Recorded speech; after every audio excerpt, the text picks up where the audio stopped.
melaksanakan technical meeting. Untuk sebelumnya perkenalkan, nama saya Nurul Aisyah sebagai Ketua Pelaksana Arifal 7.0. Untuk technical meeting pada hari ini, saya harap teman-teman bisa bertanya hal-hal yang mungkin belum dipahami. Untuk selebihnya saya berikan kepada CO Divisi Sayembara, yaitu Robi.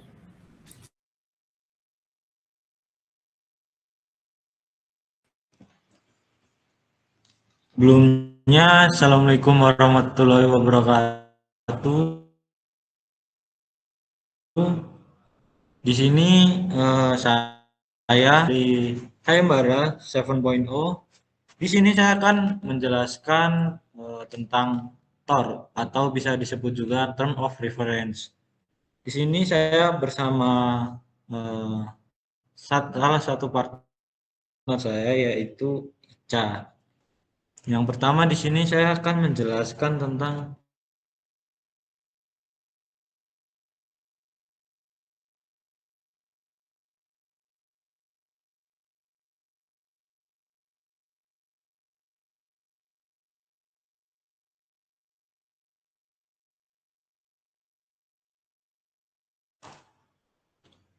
yang pertama di sini saya akan menjelaskan tentang latar belakang.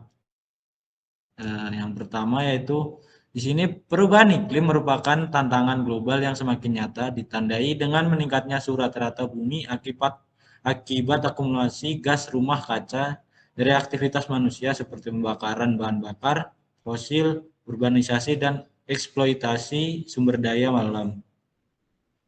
Berdasarkan laporan Intergovernmental Panel of Climate Change, suhu global telah meningkat sekitar 1,1 derajat dibandingkan era-era pra-industri dan terus mendekati ambang batas kritis yang ditetapkan dalam Paris Agreement.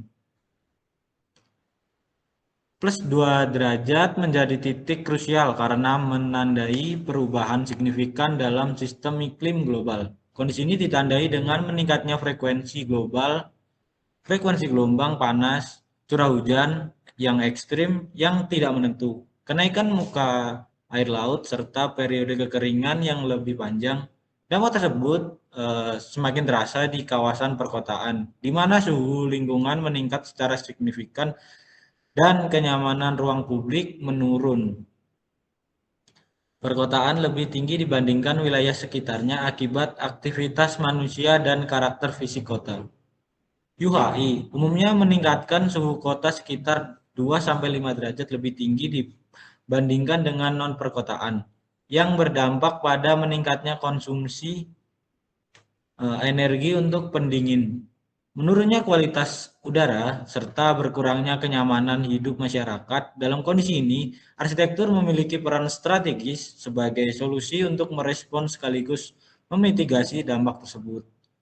Melalui pendekatan desain yang responsif terhadap iklim, arsitektur dapat berkontribusi dalam menciptakan lingkungan yang stabil dan perancangan ruang kota yang mendukung sirkulasi udara, turut memperkuat upaya menciptakan kota yang adaptif terhadap kondisi iklim masa depan. Dengan demikian, arsitektur against the heat hadir sebagai upaya aktif untuk mengurangi dampak panas, meningkatkan kenyamanan termal, serta menciptakan lingkungan binaan yang lebih resilient dan berkelanjutan di tengah realitas dunia yang semakin panas. Nah, untuk tema sayembara 7.0 kali ini yaitu vertical urban forest. Kenaikan suhu yang diproyeksikan melewati ambang 2 derajat Celcius bukan lagi sekedar prediksi, melainkan ancaman nyata pada sistem iklim bumi. Dampaknya mulai terasa di area perkotaan lewat gelombang panas yang semakin sering, cuaca ekstrim yang tidak menentu, dan merosotnya kenyamanan termal kota. Kondisi ini tergambar jelas di Kota Malang. Urbanisasi yang berjalan cepat membuat efek UHI di kota ini makin kontras.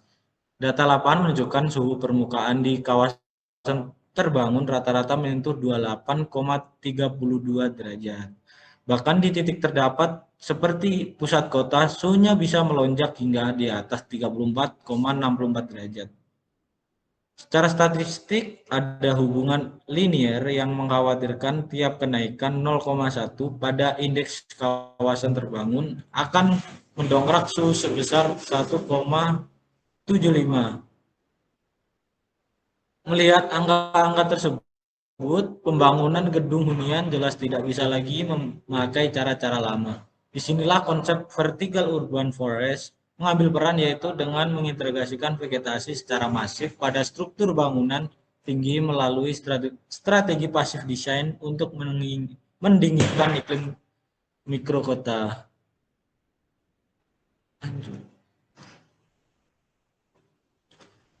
Nah, untuk objek perancangan kali ini yaitu sebuah konsep permukiman vertikal hijau di tengah kawasan yang berkembang semakin padat. Sebuah ruang hidup adaptif atau bisa disebut juga dengan adaptive living space yang dirancang secara kompak untuk keluarga muda, pekerja urban, tenaga pendidik, serta masyarakat produktif di sekitar kawasan pendidikan, religi, dan aktivitas publik.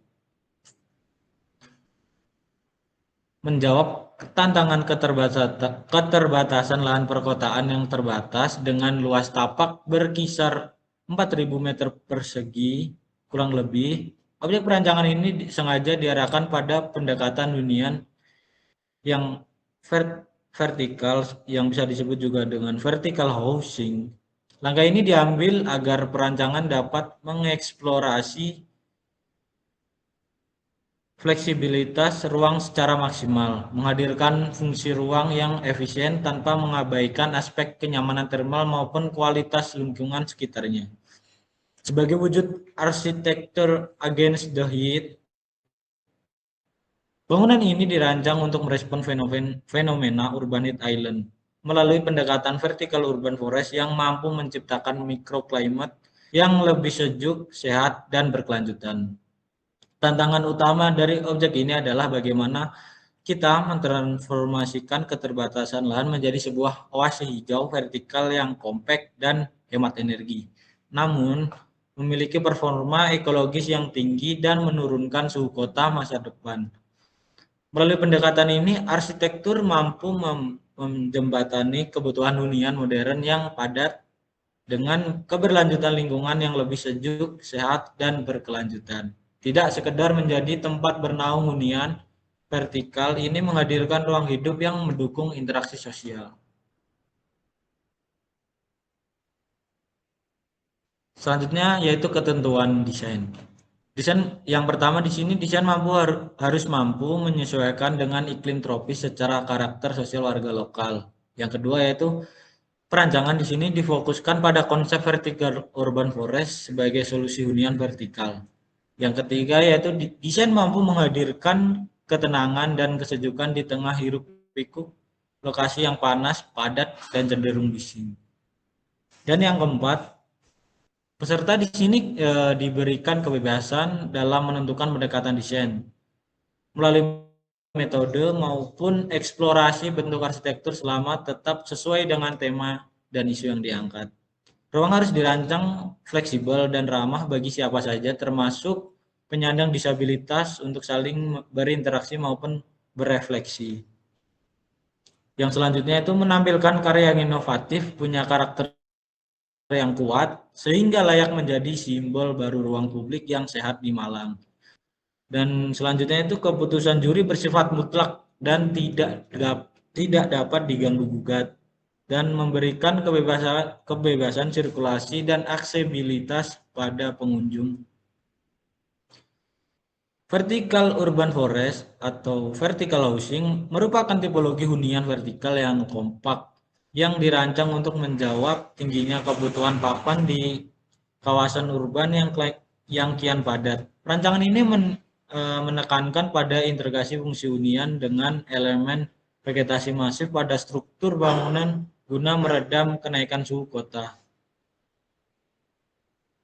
Melalui pendekatan vertical urban forest, bangunan dikembangkan bukan sekadar Sebagai tempat kedua, desain peserta menyesuaikan dengan kondisi existing pada lahan yang telah ditentukan, dan data tapak bisa diakses melalui tiga link tersebut.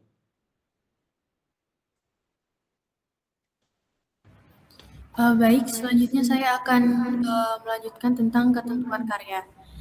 Untuk ketentuan karya yang pertama, peserta harus memastikan keaslian karya yang dikirimkan dengan mencantumkan bukti karya orisinal berupa surat pernyataan bermaterai surat dapat diunduh melalui link yang sudah tertera tersebut. Selanjutnya, apabila terdeteksi karya hasil plagiasi, maka akan diberi sanksi tegas berupa diskualifikasi. Lalu untuk karya yang dikumpulkan berhak untuk dipublikasikan oleh panitia, baik berupa dokumentasi maupun disamarkan pada saat exhibition. Setelah itu, karya yang telah dikumpulkan tetap menjadi hak cipta peserta, namun panitia memiliki hak penggunaan lisensi untuk publikasi dan pameran. Lalu seluruh peserta yang mengumpulkan karya akan mendapatkan e-sertifikat.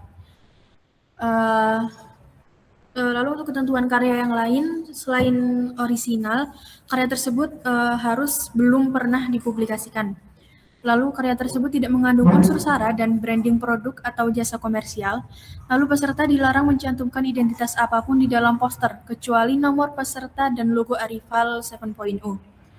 Untuk nomor peserta dan logo Arrival 7.0 wajib dicantumkan pada bagian kanan atas poster. Kualitas poster minimal 300 dpi dengan ukuran maksimal 50 MB. Untuk teknik penyajian dibebaskan manual atau digital. Lalu untuk output desain dibuat dalam bentuk soft copy berupa file PDF dengan format nama file sayembara Arrival 7 _ nomor peserta _ judul karya. Outputnya terdiri dari satu file PDF yang berisi karya 2 halaman ukuran A2 dengan orientasi potret. Lalu untuk kriteria penilaian, yang pertama ada konsep desain dan orisinalitas 60%, respon desain terhadap site dan konteks lokal 20%, kualitas grafis 10%, kelengkapan output pada karya 10%. Lalu untuk peraturan peserta, peserta merupakan warga negara Indonesia. Peserta merupakan mahasiswa teknik arsitektur. Peserta berasal dari perguruan tinggi negeri atau swasta se-Indonesia. Lalu satu tim peserta hanya diperbolehkan mengirimkan karya sebanyak 1 kali. Peserta adalah individu atau kelompok.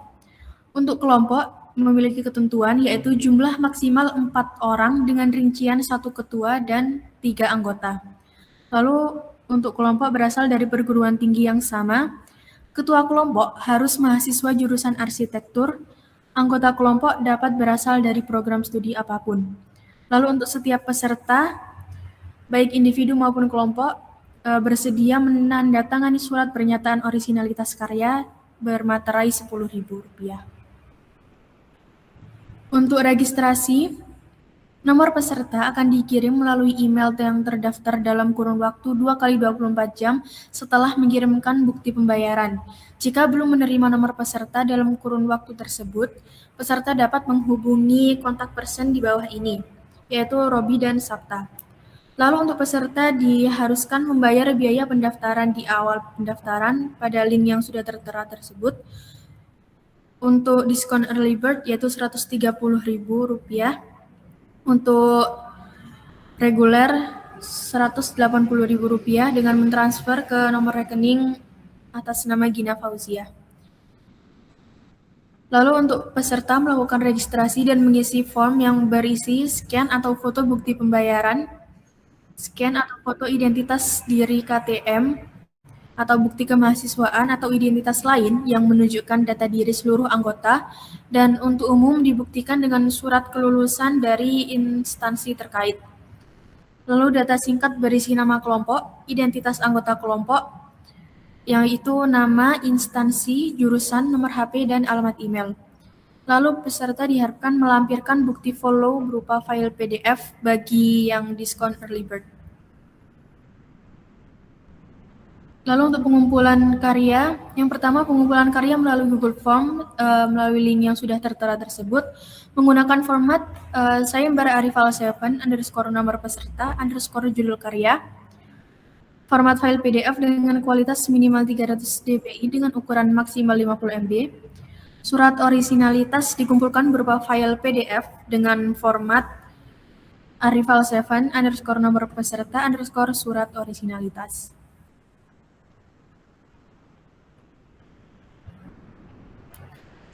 Selanjutnya di sini itu timeline. Untuk tanggal 15 sampai 30 Juni 2026 di sini adalah registrasi sayembara Early Bird yang kemarin sudah kita lalui.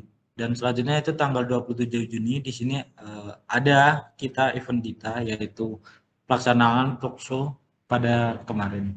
Dan tanggal 4 Juli di sini ada unwitching yang sedang kita lakukan sekarang, dan tanggal 1 sampai 31 Juli 2026 di sini ada registrasi sayembara reguler.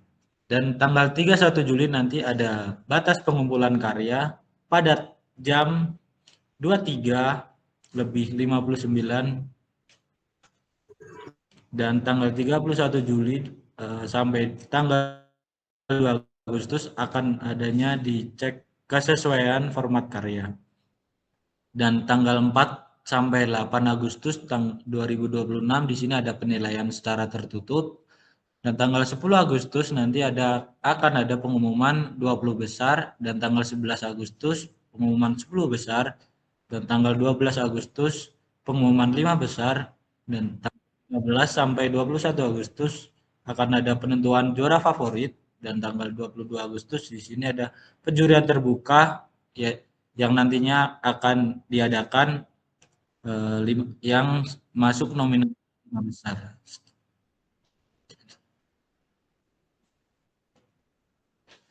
Nah, di sini kita ada tiga dewan juri. Yang pertama di sini ada Bapak AR Armudia Bima SST IAI, dan yang kedua ada Bapak Angga Perdana MArs, dan yang ketiga ada Bapak AR Rilrich Syarif ST MUDD IAI.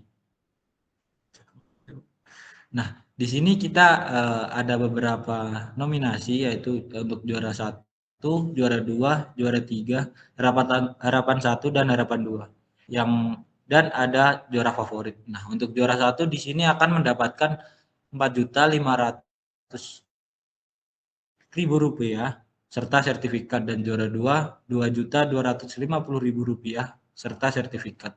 Dan juara 3 yaitu Rp1.125.000 serta sertifikat, dan harapan 1 senilai Rp500.000 beserta sertifikat, dan harapan 2 Rp300.000 beserta sertifikat. Dan favorit di sini akan mendapatkan Rp200.000 serta sertifikat. Nah, untuk seluruh peserta yang mengumpulkan karya akan mendapatkan sertifikat atas nama peserta sayembara Arifal 7.0.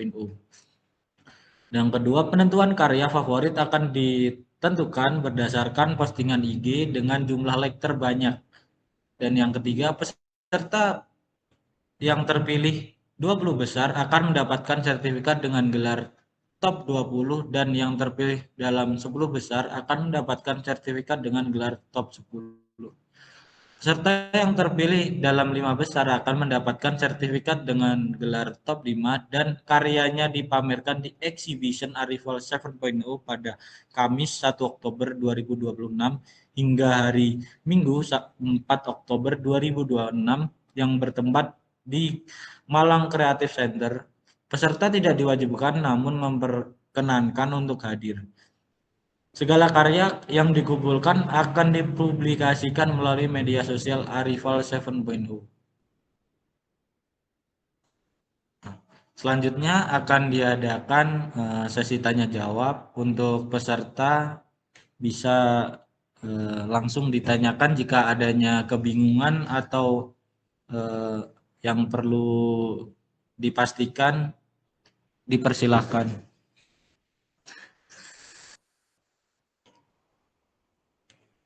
Sesi tanya jawab dimulai dari sekarang.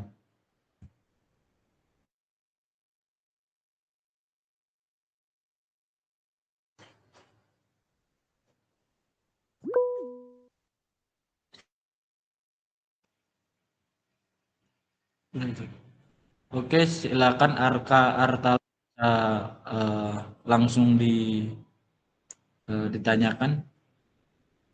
Izin Kak, saya izin bertanya soal batas ketinggian bangunan. Apakah itu mengikuti perda atau misal ada ketentuannya sendiri dari lomba ini? Terima kasih Kak. Nah, selanjutnya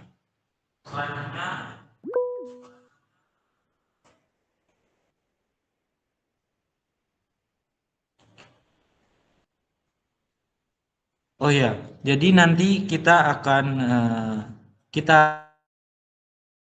akan menampung setiap sesi ada 5 pertanyaan yang kita tampung dan nantinya baru bisa menunggu setelah dijawab yang 5 pertanyaan pertama tadi.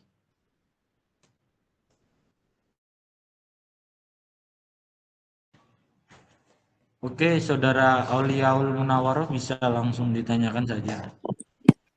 Izin bertanya, Kak, apakah boleh menggunakan AI jika hanya digunakan untuk finishing, misal untuk realistik atau dramatisasi visual, itu boleh diberi keterangan tanpa penggunaan AI? Apakah ada lagi Kak Auliaul Munawaroh? Oke, pertanyaan saya tampung. Selanjutnya itu 3 pertanyaan lagi. Apakah ada yang mau bertanya? Izin bertanya Kak. Ini Oke, untuk Kakak Rizky bisa langsung ditanyakan. Oke baik, ini untuk ini kan konsep dari sayembara ini konsepnya vertical urban forest.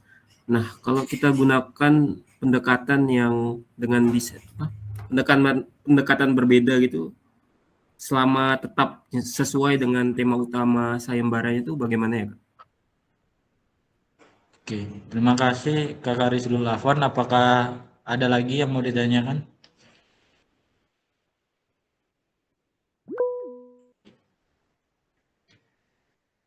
Oke, jika nggak ada, boleh ke selanjutnya. Kak Pramudia, bisa langsung ditanyakan. Baik Kak, izin bertanya terkait tapak. Apakah untuk peserta diperbolehkan melakukan modifikasi terhadap kondisi existing tapak seperti perubahan kontur atau penataan ulang elemen tertentu? Itu apakah diperbolehkan atau tidak? Terima kasih. Oke, Kak Pramudia. Apakah ada lagi yang mau ditanyakan? Cukup Kak, itu saja. Jika nggak ada, oke, untuk sesi pertanyaan pertama saya tutup. Untuk pertanyaan selanjutnya nanti bisa dipaparkan setelah pertanyaan dari tadi yang tadi ditanyakan sudah dijawab.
Oke, di sini saya akan menjawab pertanyaan pertama tentang tinggi bangunan. Nah, untuk tinggi bangunan di sini kita tidak mematokkan, terserah dari kalian untuk ketinggiannya.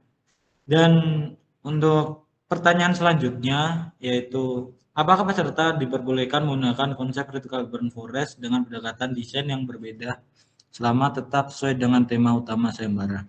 Nah, untuk jawabannya itu diperbolehkan. Bahkan pada TOR disebutkan peserta diberikan kebebasan dalam menentukan pendekatan desain, metode maupun eksplorasi bentuk arsitektur selama tetap sesuai dengan tema dan isu yang diangkat.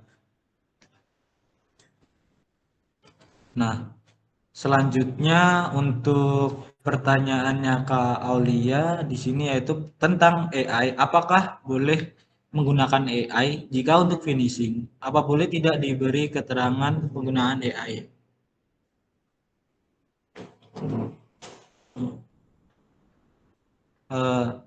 Tentu kita tidak luput untuk zaman sekarang dari AI. Tentu untuk sayembara kali ini diperbolehkan asal dengan tapi nantinya akan masuk penilaian. Jadi diperbolehkan tapi dengan konsekuensi nilai dari jurinya sendiri. Nah, untuk pertanyaannya Kak Pramudia yaitu pertanyaannya, apakah peserta diperbolehkan melakukan modifikasi terhadap kondisi existing tapak seperti perubahan kontur atau penataan ulang elemen tertentu apabila mendukung konsep desain? Jawabannya yaitu adalah tidak mengatur secara rinci, namun karena disebutkan desain harus menyesuaikan kondisi existing, perubahan yang masih wajar dan memiliki dasar perancangan biasanya dilakukan selama tidak bertentangan dengan data tapak atau ketentuan. Berikut jawaban dari pertanyaan-pertanyaan yang sudah dipaparkan tadi. Selanjutnya akan dibuka kembali untuk sesi pertanyaan selanjutnya. Untuk yang bertanya bisa langsung raise hand.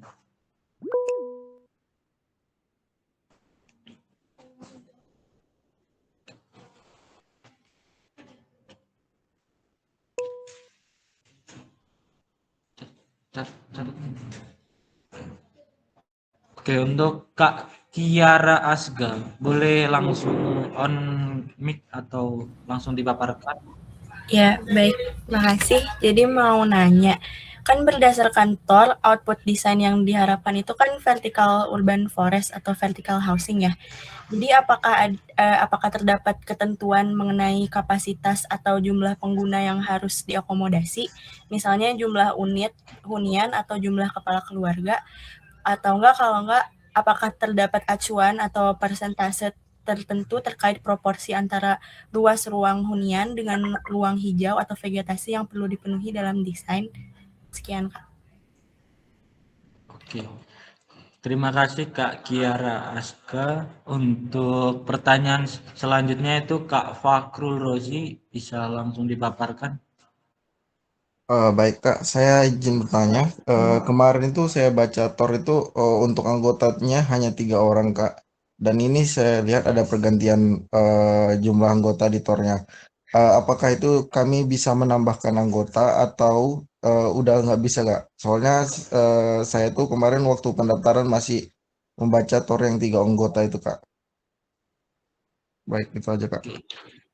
Terima kasih Kak Fahrul Rozi. Untuk pertanyaan ketiga dari Kak Gali Fatia, boleh langsung dipaparkan?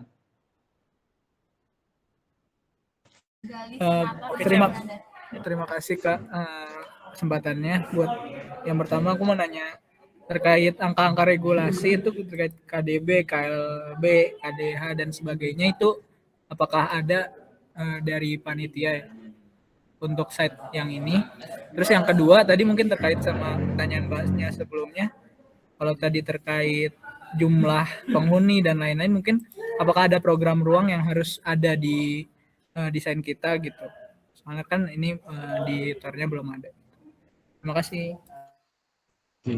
Terima kasih Kak Gali Fatia. Untuk 2 pertanyaan lagi, apakah ada yang peserta lain mau tanyakan?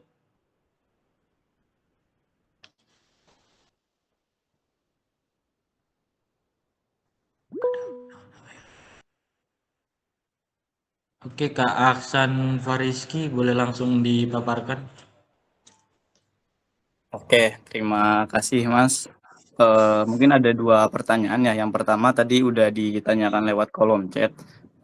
Saya baru join tuh baru banget ya karena saya kira tuh di Zoom ya, tapi ternyata pindah ke sini. Jadi kira-kira ada recordnya nggak ya dari awal sampai akhir? Dan mungkin kalau ada bisa kami dapatkan di mana? Itu mungkin pertanyaan pertama. Terus juga mengenai pertanyaan kedua, karena saya baru join meet-nya, jadi nggak tahu ya penjelasan tadi di awal tuh udah ngebahas apa aja. Mungkin pengen nanya aja kenapa di TWR-nya itu berubah bisa jadi 4 orang ya. Mungkin jadi pertanyaan aja nih Mas gitu, kira-kira kenapa berubah dan pertimbangannya apa? Apakah dari panitia juga mempertimbangkan ya buat tim yang sudah berdiri dan anggotanya 3 orang nih gitu. Mungkin kalau dari kami kayak ada ngerasa sedikit nggak fair ya, tapi mungkin bisa dijelasin ya kali aja memang ada pertimbangan yang bisa diterima oleh peserta lainnya. Mungkin itu sih Mas pertanyaannya. Makasih Mas. Oke. Terima kasih Kak Aksan Fariski. Untuk pertanyaan terakhir, oke Kak Nehemia boleh langsung dipaparkan. Yes, terima kasih atas pertanyaannya. Selamat sore, saya mau bertanya 2 pertanyaan. Yang pertama, tentang luasan bangunan, apakah ada minimal atau maksimalnya? Luasan total bangunannya ya, gitu. Terus yang kedua, apakah boleh di desain ini kita bisa berbuat multi-mesh atau harus satu masa saja? Terima kasih. Oke, terima kasih Kak Nehemia. Selanjutnya nanti akan kami jawab setelah berdiskusi dengan tim kami. Untuk sesi tanya jawab terakhir nanti akan ada 5 lagi. Jika ada yang mau ditanyakan, boleh nanti setelah yang dari 5 pertanyaan tadi sudah dijawab.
Baik teman-teman,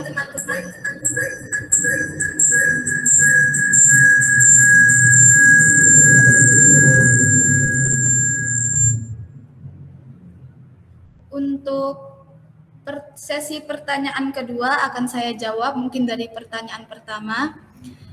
Berdasarkan TOR, Vertical Urban Forest, apakah ada ketentuan atau jumlah, misal jumlah unitnya? Untuk jumlah unitnya sendiri kami tidak memberikan ketentuan, jadi bebas terserah peserta mau berapa unit, mau berapa masa, seperti itu. Untuk pertanyaan kedua, anggota hanya 4 orang di TOR. Apakah bisa menambahkan anggota?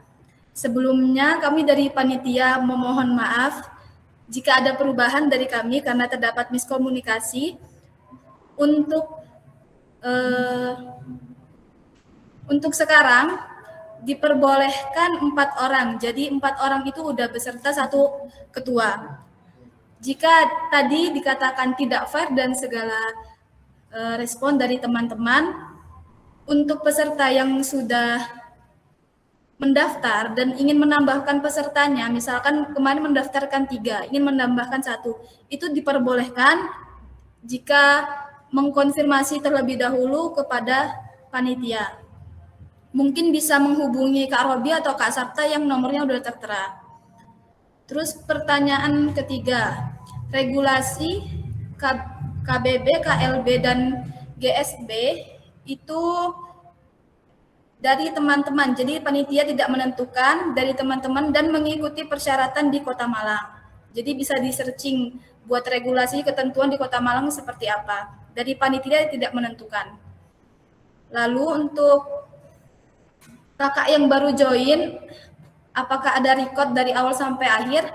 Baik, untuk recordnya kami ada, nanti kami tayangkan di YouTube. Untuk linknya nanti kami share juga ke grup, kami pin di grup. Jadi buat peserta yang baru bergabung nanti bisa ngelihat unboxing kita di link YouTube kita. Lalu pertanyaan ke-5, kenapa bisa berubah jadi 4 orang yang awalnya 3 orang? Yang seperti saya jelaskan tadi, itu kesalahan dari panitia, jadi mohon maaf. Untuk yang mau menambah peserta, diperbolehkan dengan mengkonfirmasi terlebih dahulu kepada panitia.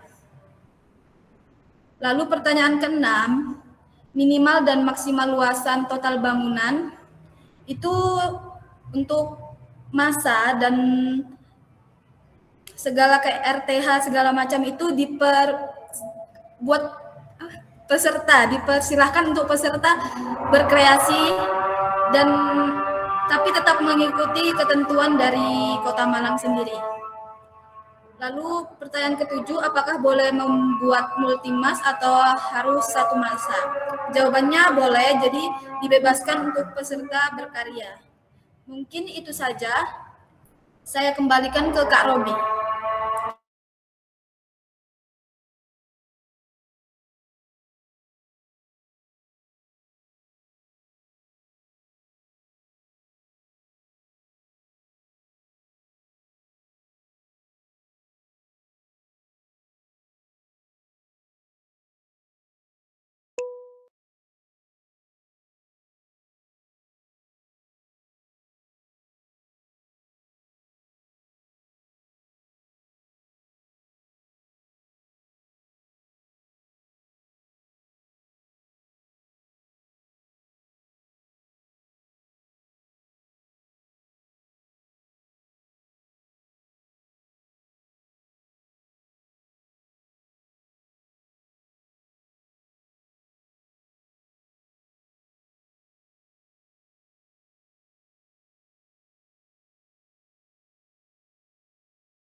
Baik teman-teman, untuk saat ini mungkin kami jeda sebentar untuk melewatkan azan maghrib.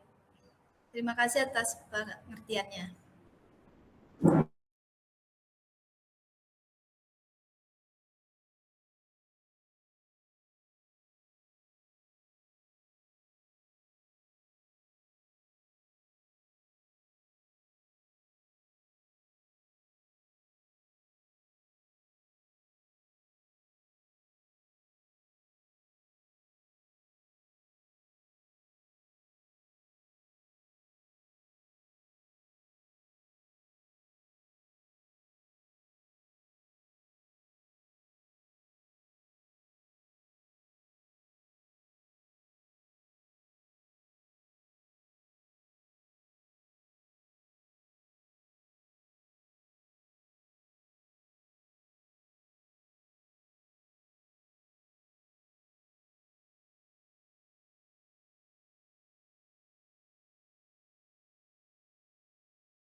Oke, untuk teman-teman peserta, untuk sesi tanya jawab ketiga di sini atau sesi tanya jawab terakhir ada 5 pertanyaan sama seperti tadi.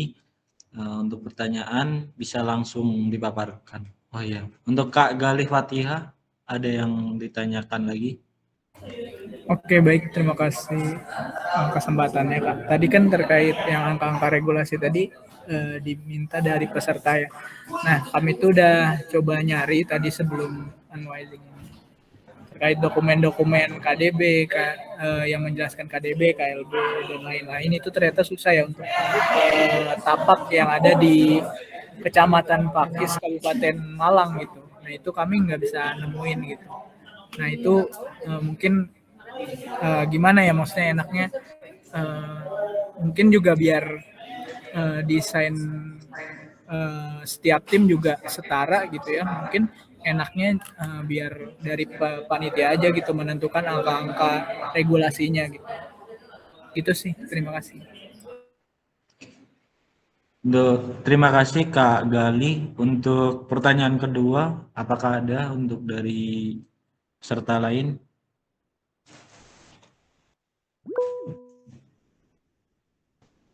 Oh ya, Kak Aksan Wariski, boleh langsung dipaparkan?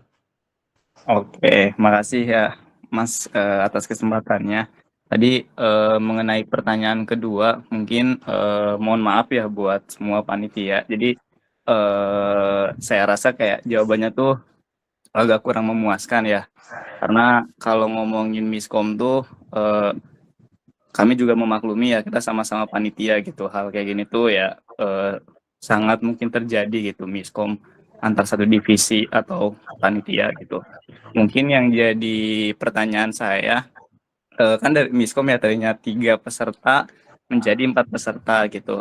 Kenapa nggak dijadiin 3 aja gitu, tapi dijadiin 4. Jadi yang jadi pertanyaan adalah alasannya apa sih gitu? Misal karena memang tahun ke tahun itu 4 atau kayak ada alasan tertentu yang membuat pekerjaan itu harus dikerjakan sama 4 orang gitu. Jadi saya pengen menanyakan aja sih kira-kira alasannya kenapa dijadikan 4 gitu, enggak dijadiin 3 aja. Mungkin itu ya Mas pertanyaannya. Mohon maaf ya kalau misal kurang sopan gitu. Mungkin kayak gitu aja. Makasih Mas dan teman-teman panitia. Oke, terima kasih Kak Aksan Wariski. Untuk pertanyaan selanjutnya dari peserta, apakah ada yang ditanyakan lagi?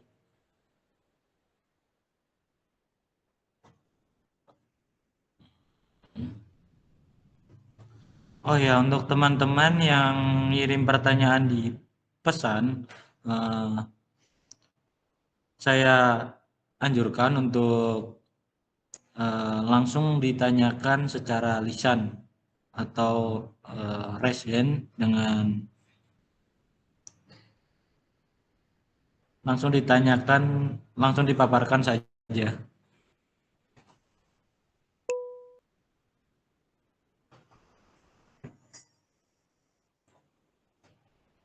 Oke, Kak Aksan Fariski, apakah ada yang ditanyakan lagi?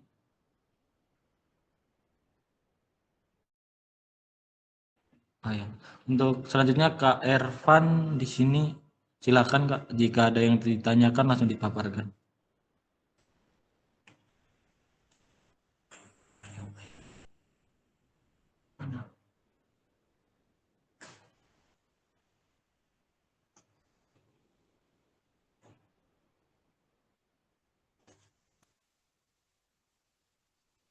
Maaf Kak Ervan.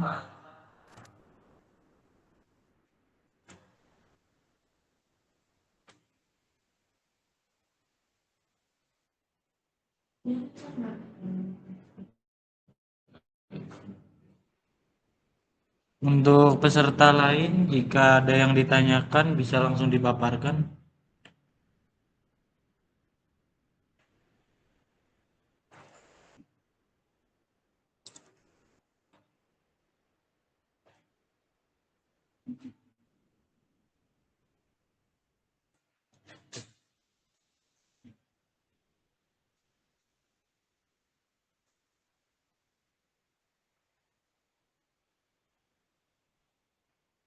Sekali lagi untuk Kak Ervan bisa langsung dipaparkan saja untuk pertanyaannya.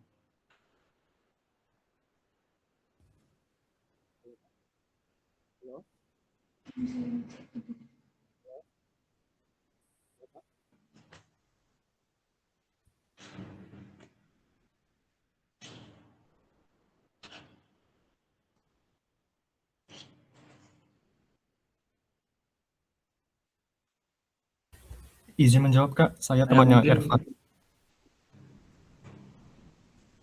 untuk Kak Saya Nata, apakah ada yang ditanyakan? izin, Kak. Saya temannya Ervan diminta menggantikan.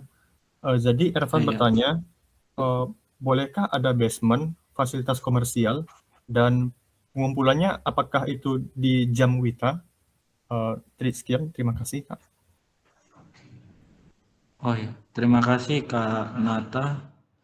Untuk dua pertanyaan terakhir di sini bisa langsung dipaparkan jika ada yang mau ditanyakan.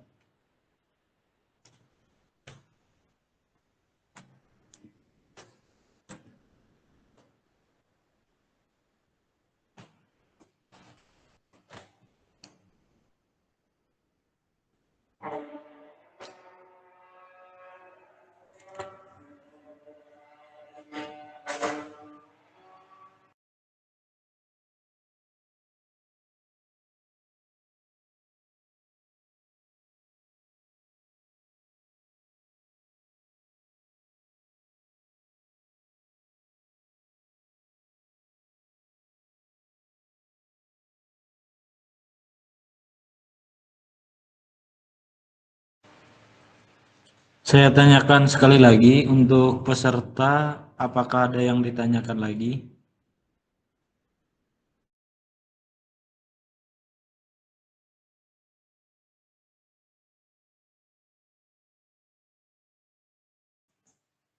Oke, mungkin jika sudah tidak ada yang ditanyakan untuk sesi pertanyaan pada Anwi Jising Arifal 7.0, saya tutup. Untuk selanjutnya jawaban akan kami diskusikan dengan tim kami.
Baik teman-teman, di sini saya akan menjawab buat pertanyaan batch ketiga.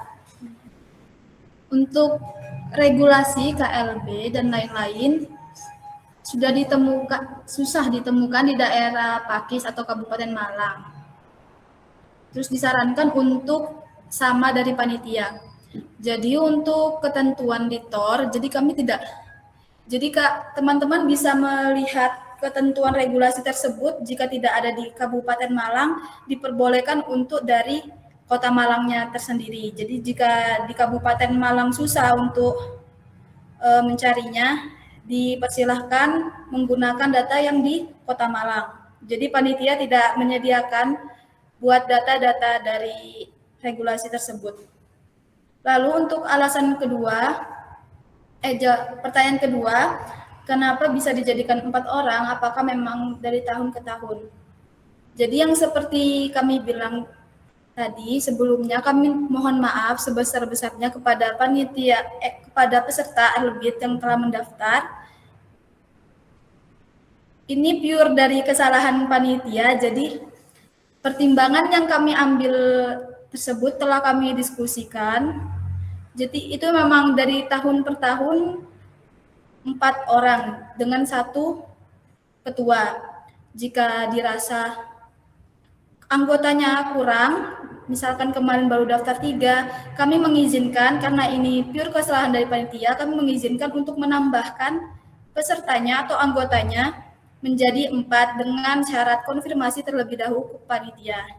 Jadi mohon pengertiannya kepada para peserta, jika ada kesalahan dari kami mempersilahkan untuk menambahkan dengan konfirmasi ke kami.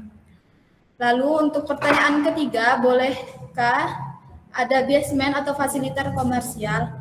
Baik, untuk itu kreativitas dari teman-teman sekalian, jadi kami perbolehkan ada fasilitas komersial. Dan untuk pengumpulannya, jadi untuk pengumpulannya kami samakan di jamnya WIB, sesuai jam kami. Jadi jam 23.59 WIB. Mungkin ada tanggapan lagi dari teman-teman yang tadi bertanya.